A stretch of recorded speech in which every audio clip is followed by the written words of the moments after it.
आताची मोठी बातमी समोर येते मुंबईतून। कुणाल कामराला आता 31 मार्चला हजर राहण्याची नोटीस बजावण्यात आली आहे। मुंबईच्या खार पोलिसांनी कामराला ही नोटीस बजावली आहे। आता 31 मार्च रोजी म्हणजे सोमवारी सकाळी 11 वाजता त्याला हजर राहण्याची नोटीस बजावण्यात आली आहे। कामरा हा वकिलांमार्फत पोलिसांच्या संपर्कात असल्याची माहिती सूत्रांकडून मिळते आहे। अधिक माहिती घेऊयात, महेश बागल आमचे प्रतिनिधी आपल्या सोबत आहेत। महेश, तिसरी नोटीस पाठवण्यात आलेली आहे। आधीच्या नोटीसला सुद्धा अशाच पद्धतीने त्यांनी वकिलांमार्फत काही उत्तर दिलेलं होतं का? नक्कीच स्टँडअप कॉमेडियन कुणाल कामरा याच्या संदर्भात गुन्हा दाखल झाल्यानंतर सध्या तो पॉंडिचेरी येथे असल्यामुळे मुंबई पोलिसांकडून कुणाल कामरा यास समन्स पाठवण्यात आलेले होते आणि चौकशीसाठी हजर रहा असे आदेश देण्यात आले होते। मात्र त्यानंतर कुणाल कामरा याने मुंबई पोलिसांना विनंती केली होती की त्याला आतापर्यंत 400 ते 500 थ्रेट कॉल आलेले आहेत, त्यामुळे थोडा वेळ त्यास हवा।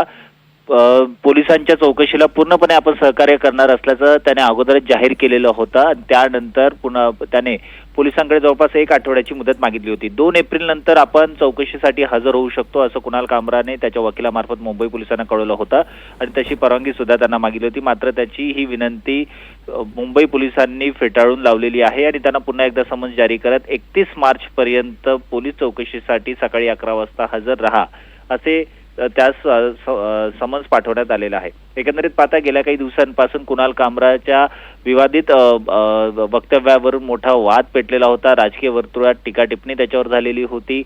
ज्या ठिकाणी कुणाल कामराचा शो झाला होता त्या हॉटेलची तोडफोड करण्यात आली होती आणि त्यानंतर अनधिकृत बांधकाम केल्याप्रकरणी त्या जागेवर महानगरपालिकेकडून पण कारवाई करण्यात आली होती। या सगळ्या घटनेनंतर कुणाल कामरा याने ट्विट करून आपण माफी मागणार नाही असं सांगितलं होतं। मात्र त्यानंतर पोलिसांकडून या संदर्भात गुन्हा दाखल करण्यात आला होता आणि त्या अनुषंगाने आता त्याची चौकशी केली जाणार आहे।